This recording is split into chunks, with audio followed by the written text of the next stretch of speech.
안녕하세요. 위인을 통해 배우고 인성을 키우는 도전 위인탐험대 탐험선생님 정예린입니다. 자, 오늘은요, 세계 정복을 향한 도전 알렉산드로스를 한번 알아보도록 할 텐데요. 알렉산드로스는 알렉산더라고도 많이 불리우고 게임에도 좀 등장해서 게임을 좋아하는 남자친구들이나 아니면 전쟁에 관심 있는 분들이나 세계 명작 위인전을 읽었던 친구들은 한번 접해봤을 수도 있을 것 같아요. 이 알렉산드로스의 어떻게 알렉산드로스가 세계를 정복했는지 한번 알아보도록 하겠습니다. 자, 알렉산드로스는요, 가장 먼저 세계의 아주 넓은 영토를 차지한 왕이라고 할 수 있는데요. 우리 동양에서는 몽골의 징기스칸이 떠오르는데, 서양에서는 이 알렉산드로스가 징기스칸하고의 양대산맥 이 정도 될 것 같아요. 이 알렉산드로스 대왕은 그리스 북쪽의 마케도니아 왕국에서 태어났대요.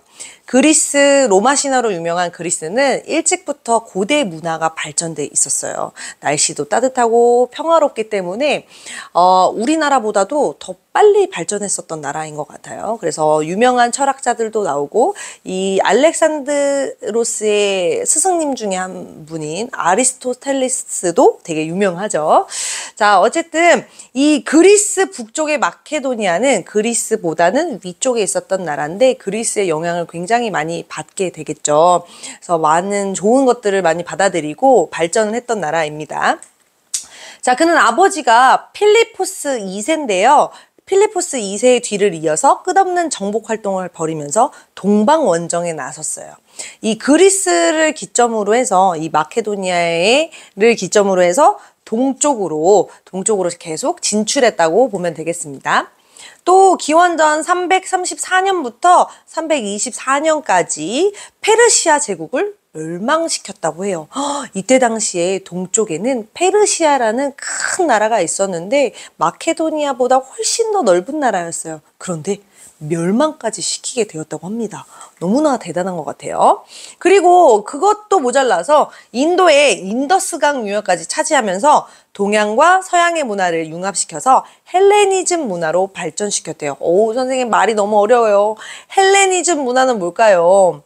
그리스 문화의 어떤 문화들을 헬레니즘 문화라고 얘기를 하는데 나중에 후에 1800년대에 들어서서 독일의 어떤 학자가 책을 썼는데 그리스 문화가 정말 대단하다 이 내용을 썼는데 거기에 헬레니즘사라고 말을 표현하면서 그때부터 헬레니즘이 곧 그리스의 문화랑 같다고 그렇게 쓰여지고 있어요. 그래서 동양과 서양의 문화를 융합시켜서 동쪽까지 그리스 문화를 전파시켰다라고 보면 될 것 같고 그래서 우리 친구들도 그리스 로마 신화 이야기를 잘 알고 있는 것 같습니다. 자, 그럼 알렉산드로스의 동방 원정에 관한 이야기 한번 자세히 살펴보도록 하겠습니다. 이 알렉산드로스는 기원전 356년에 마케도니아 왕국의 왕인 필리포스 2세의 아들로 태어났어요. 와, 필리포스 2세는 이렇게 눈이 다쳤나 봐. 안대를 한 거 보니까 싸움을 많이 해서 눈이 다친 건 아닐까 그런 생각이 해봅니다. 강력한 군사력을 앞세워서 그리스의 다른 도시 국가들을 정복한 왕이었어요. 그리스는 이때 당시에 막 넓은 나라는 아니었는데 조그만한 도시 국가들이 여러 개 있었는데요. 그걸 폴리스라고 하죠. 그 폴리스를 정복한 왕이었는데 하지만 기원전 336년 필리포스 2세는 반대 세력으로부터 암살을 당했다고 합니다. 항상 적이 있기 마련이죠. 그죠? 가까운 곳에 적이 있습니다. 반대 세력으로부터 암살을 당해서 그의 아들인 알렉산드로스가 20세의 나이로 왕위에 오르게 되었어요. 이 알렉산드로스는 아버지의 뒤를 이어서 페르시아 정복의 꿈을 이루기 위해 군사를 이끌고 원정길에 나섰어요. 강력한 페르시아 제국과 전투를 벌여서 당연히 승리를 했고 그 후 이집트는 물론 이란, 인도의 인더스강 유역까지 다 차지하게 되었다고 합니다. 그런데 유럽, 아시아에 이르는 대제국을 건설한 그는 기원전 323년 열병에 걸려서 33세의 젊은 나이로 숨을 거두고 말았어요. 그래서 우리 아시아의 중국이랑 우리 고조선까지는 오지는 못했던 것 같아요. 만약에 살아계셨다면 우리 고조선까지 침략하지 않았을까. 너무나 무섭습니다. 자, 필리포스 2세예요. 알렉산드로스의 아버지인데 그리스에 대한 마케도니아의 지배권을 강화하고 국력을 키워서 알렉산드로스의 왕이 그 다음에 대제국을 건설할 수 있도록 어떤 토대, 기반을 마련해 준 왕이라고 되겠습니다. 자, 책을 한번 펼쳐볼게요. 마케도니아의 알렉산드로스 왕은 툭하면 쳐들어와서 백성들을 괴롭히는 페르시아를 공격하기로 마음먹었어요. 다른 나라들은 페르시아가 너무 무서워서 어떻게 감히 공격할 생각조차 못했는데 이 알렉산드로스는 대단한 용기를 가지고 있었던 것 같아요. 아, 우리 백성들을 괴롭히는 이 페르시아 공격을 해야 되겠다라고 생각을 합니다. 그런데 옆에 있던 신하가 하는 말이 폐하, 페르시아는 우리보다 수십 배의 군사를 지닌 강한 나라입니다. 우리가 어떻게 페르시아를 이기겠습니까? 라고 걱정을 하게 되었어요. 그래서 신하들이 알렉산드로스 왕을 마구 말렸어요. 하지만 왕은 적과의 싸움을 두려워하지 않고 군사를 이끌고 페르시아로 향했어요. 이러다가 지면 어떡하죠? 우리나라에 한복이 있듯이 마케도니아와 페르시아에도 오래전부터 입어온 전통 의상이 있는데 각 나라의 전통 의상 구찌딱지를 한번 보여주세요. 입혀줘 보세요. 자, 페르시아는 왼쪽이고요. 오른쪽은 마케도니아의 의상인데요. 페르시아의 모자를 한번 씌워줘 봤습니다. 그리고 마케도니아의 조끼와 샌들을 신겨줘 봤네요. 자, 마케도니아가 보니까 옷이 굉장히 짧아요. 약간 그리스 로마 신화에 나오는 신들의 모습과 비슷한 것 같은데 날씨가 어떨까요? 날씨가 따뜻한 나라라고 생각이 되어지네요. 자, 그 다음에 페르시아인들은 어떤 모습일지 요즘에 주로 그 이란 아시나요? 이란이란 나라에 있는 민족 중에 하나인데 페르시아인들의 모습은 이런 모습이었대요. 눈도 크고 코도 높고 이렇게 천을 얼굴에 둘러싸고 있는 그런 모습들 보여지고요. 마케도니아인도 우리 눈에는 페르시아인이나 마케도니아인이나 비슷하게 생긴 것 같은데 마케도니아인은 주로 그 알바니아, 세르비아, 불가리아, 그리스 그쪽 지역에 살고 있는 민족이고 피부가 페르시아인보다는 조금 더 밝은 색을 띠고 있어요. 자, 얼마 후 알렉산드로스 왕과 군사들은 페르시아에 다다랐어요. 하지만 병사들은 여전히 적과의 싸움이 두려워서 벌벌 떨고 있어요. 아, 치면 어떡하지? 저렇게 많은 군사들을 가지고 있는데 우리는 질 게 뻔한데 이러면서 너무너무 무서운 거야. 누구나 다 죽으면 두렵잖아요. 그죠? 근데 왕이 싸우라고 하니까 싸우러 갈 수밖에 없고 막 무서워서 벌벌 떨고 있는데 근데 알렉산드로스는 어떻게 다들 그리 용기가 없나 걱정을 하고 있어요. 알렉산드로스 마음은 이해가 되지만 또 병사들의 마음도 선생님은 이해가 가네요. 자, 왕이 한숨을 쉬면서 고개를 돌렸어요. 그런데 바로 옆에 끈으로 칭칭 감긴 수레가 보였어요.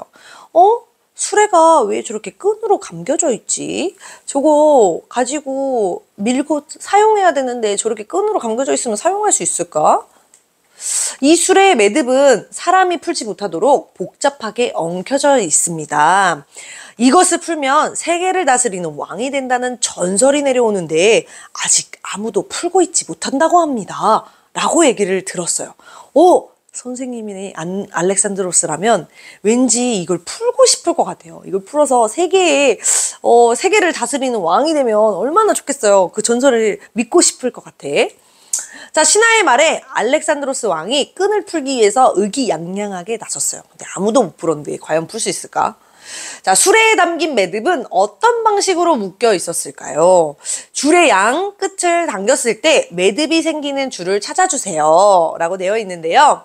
4개의 그림이 있어요. 4개의 끈이 있는데 이 매듭은 한 가지만 매듭이 지어진다고 합니다. 양쪽을 탁 당겼을 때 여기 꼬여져 있어야지 매듭이 팍 생길 텐데 이 3가지 그림은요. 그냥 훅 풀리게 되고요. 풀리는 줄이고 하나의 그림만 매듭이 생길 것 같은데 어떤 그림일까요? 1번, 2번, 3번, 4번. 여러분은 어떤 그림일 것 같나요? 네, 맞아요. 1번이 정답이 되겠습니다. 너무 쉬웠나요? 자, 이렇게 꼬여져 있는 모습을 보니까 얘는 잡아당겼을 때 매듭이 생길 것 같아요. 자, 그럼 알렉산드로스 왕은 매듭을 풀 수 있었을지 너무 궁금합니다. 자, 알렉산드로스 왕도 도저히 매듭을 풀 수가 없었어요. 아유, 폐하, 아무래도 인간이 풀 수 없는 매듭인 것 같습니다. 그냥 포기하세요. 라고 얘기를 하네요. 옆에서 아까 신하는 처음부터 맨날 포기하래. 그지? 좀 김이 새네요. 그래서 알렉산드로스는 포기를 할까? 안 할까? 궁금합니다. 신하들이 왕이 말렸을 때, 그때였어요. 휙, 탁. 알렉산드로스 왕은 갑자기 칼을 빼들고는 매듭의 끈을 슝! 잘라버렸다고 합니다. 와. 꼭 손으로만 매듭을 풀라는 법은 없지 않느냐. 매듭을 풀었으니 나는 이제 세계를 다스리는 왕이 될 것이다. 라고 얘기를 했대요. 오, 알렉산드로스 왕은 매듭을 푸는 것을 포기하기보다는 새로운 방법을 찾아서 어떻게든 풀면 되잖아. 라고 생각하면서 칼로 샹 잘라버렸습니다. 자, 알렉산드로스 왕은 어떻게 매듭을 풀었죠? 아까 칼로 샹 했는데 매듭을 풀 때 사용한 도구가 바로 칼이었는데요. 이 그림 속에 칼을 숨겨놨어요. 어디 있을까요? 망토 뒤에? 바지 속에? 어디에 칼이 있을까요? 자, 우리 눈썰미가 있는 친구들은 벌써 찾은 것 같은데요. 바로 나뭇가지 속에 칼을 쫙 숨겨놨습니다. 찾으셨나요? 자, 무엇이든 포기하지 않으면 반드시 이루어낼 수 있다. 모두 용기를 잃지 마라. 왕의 모습에 자신감을 얻은 4만 명의 병사들은 용감하게 싸워 60만 명이나 되는 페르시아 병사들을 무찔렀어요. 4만 명이 60만 명이랑 싸웠는데 이기다니. 이게 가능한 일일까요? 이때 알렉산드로스는요, 4만 명의 병사들을 훈련을 아주 잘 시켰는데 창등을 들고 고슴도치처럼 뭉쳐가지고 같이 공격하는 전술을 썼다고 해요. 일명 고슴도치 전법. 그래서 60만 명이나 되는 페르시아 병사들을 다 무찌를 수 있었던 것 같아요. 자, 알렉산드로스 왕과 군사들은 거센 눈보라를 헤치고 추운 빙하를 건너고 태양이 활활 타오르는 사막을 가로질러서 끝없이 행군하며 더 많은 나라들을 정복해 갔어요. 더 동쪽으로 넓은 나라들을 가는데 이때 말을 타고 갔기 때문에 빙하도 건너야 하고 또 사막을 가로질러야 하기도 했나 봐요. 자, 이 알렉산드로스 왕은 많은 고난들을 견디면서 세계를 정복해 나가는데 미로를 따라가면서 함께 살펴볼게요. 자, 알렉산드로스가 여기 있어요. 이쪽에 초록색 육지로 가려면 이 빙하를 건너고 사막을 건너야지 여기로 올 수 있을 것 같습니다. 자, 여러분은 한번 찾아봐 보세요. 미로를. 자, 요렇게 내려가서 이렇게 내려가야 되나요? 사막으로 어떻게 건너가지? 요거 다리를 잘 건너야 될 것 같아요. 자, 정답을 한번 확인해 보겠습니다. 자, 요렇게 가네요. 알렉산드로스가. 요렇게 가면은 빠르군요. 일로 가서 사자한테 붙잡히면 큰일 날 뻔했어. 자, 일로 도착하였습니다. 자, 알렉산드로스의 대제국, 얘기만 들었지 얼마나 넓은지 감이 안 잡히죠. 자, 그리스가 이쪽에 있었는데 이 그리스 북쪽에 마케도니아라는 지역에서부터 출발해서 띠리리리띠띠리리띠띠띠 이집트도 가고 들었다가 여기 인더스강 이역에 인도까지도 갔대요. 이 마케도니아의 왕인 이 알렉산드로스는 동쪽으로 가서 바다가 만나는 지점까지 가고 싶다라고 생각을 했었대. 그래서 여기까지 와서 인도에 와서 인더스강 유역의 인도 사람들을 만나서 코끼리 부대를 만나가지고 순간 당황했대요. 여기 그전에는 막 말 타고 오는 사람들만 있었는데 인도를 가니까 코끼리를 타고 막 부대 장군들이 오는 거예요. 그래서 되게 당황을 했지만 알렉산드로스는 인도도 무찌르고 다 이겼다고 합니다. 진싸움이 없대요. 자, 마케도니아는 그리스 북부 지역에 있었던 왕국이라고 설명되어 있고요. 왕이 된 후에 유럽에서 아시아에 이르는 대제국을 건설하였습니다.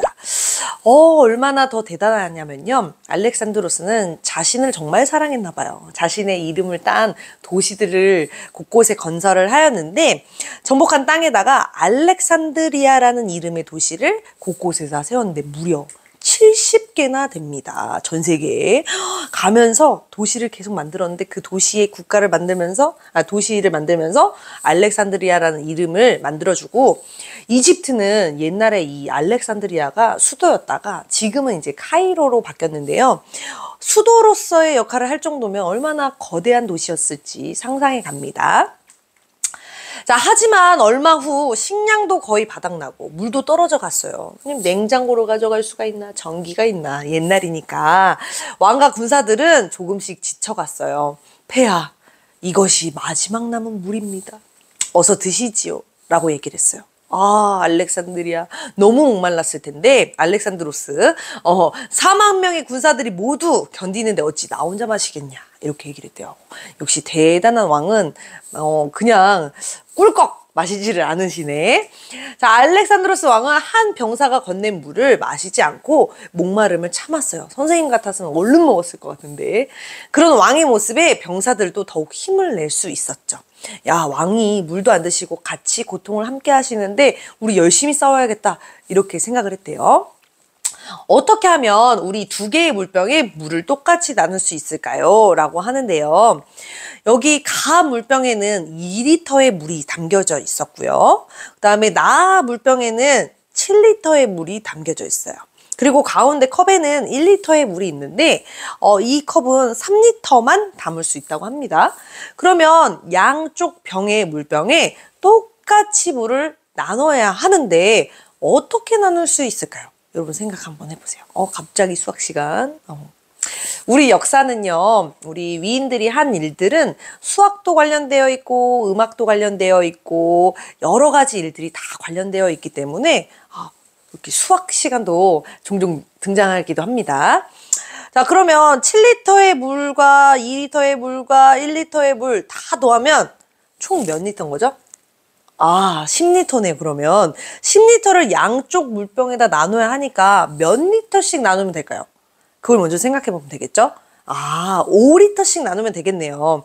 그러면 어떻게 나눠야 5리터씩 나눌 수 있을까? 한번 보겠습니다. 자, 맨 먼저 나에 있는 7리터의 물을 컵에다가 부어봅니다. 그러면 나에 있던 7리터에서 2리터의 물이 3리터로 들어가겠죠. 그러면 여기에는 5리터만 남게 되고 이 3리터를 나머지를 가에다가 붓게 되면 5리터가 될 것 같아요. 그죠? 물을 전부 부어봅니다. 자, 그러면 5리터와 5리터로 똑같이 나눌 수 있게 되겠습니다. 자, 이수스 전투의 그림이네요. 기원전 333년에 일어난 마케도니아와 페르시아 간의 전투예요. 이수스라는 지역에서 싸운 큰 전투를 말하는데요. 이 전투에서 다리우스와 그의 페르시아 대군이 숙적 알렉산드로스가 이끄는 마케도니아 군대에게 이수스만에서 호된 패배를 당했대요. 엄청 졌나 봐요. 그죠? 그래서 대승을 거둔 알렉산드로스는 동부 지중해 연안을 거쳐서 그 다음에 이집트까지 정복하게 되었어요. 하지만 안타깝게도 알렉산드로스 왕은 꿈을 이룰 수가 없었어요. 더 동쪽으로 가서 바다를 만나고 싶었는데 오랜 전투를 해가지고 병에 걸리게 말았어요.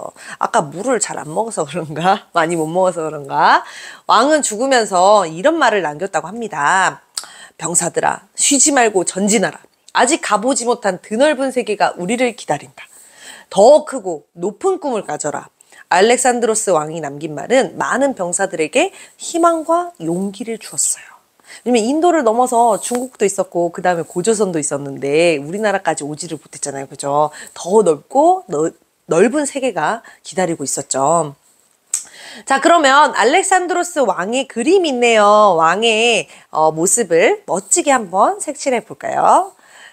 여기 아까 투구의 색깔이 어땠는지, 칼의 색깔이 어땠는지 굳이 똑같이 우리 교재에 있는 대로 똑같이 그릴 필요는 없고요. 자기가 원하는 색을 자기가 좋아하는 색을 사용해서 이 칼과 샌들과 옷을 망토를 한번 꾸며 보겠습니다. 자, 방패도 이렇게 불타오르는 방패 모양을 해줬고요. 이 말에 또 옷도 되게 멋있는 것 같아요. 그죠? 이 알렉산드로스는 말과 관련된 또 일화가 되게 유명한 일화가 있어요. 이게 또 말과 관련된 얘기를 말과 말로 전해져 내려와서 어떤 책에는 이렇게 써져 있고 어떤 책에는 이렇게 써져 있고 조금 내용은 다르지만 어쨌든 사나운 말을 그렇게 잘 관리를 해서 이 말을 명마로 만들었다고 합니다. 이런 점에서는 주문과도 비슷한 것 같아요. 말을 다루는 기술이 엄청 중요했을 것 같아요. 고대에는. 자, 헬레니즘 문화입니다. 알렉산드로스는 정복한 땅에 그리스 문화를 널리 전파시켰고, 우리 아까 처음에 얘기해줬던 헬레니즘 문화는 그리스 문화를 표현하는 거라고 했었죠.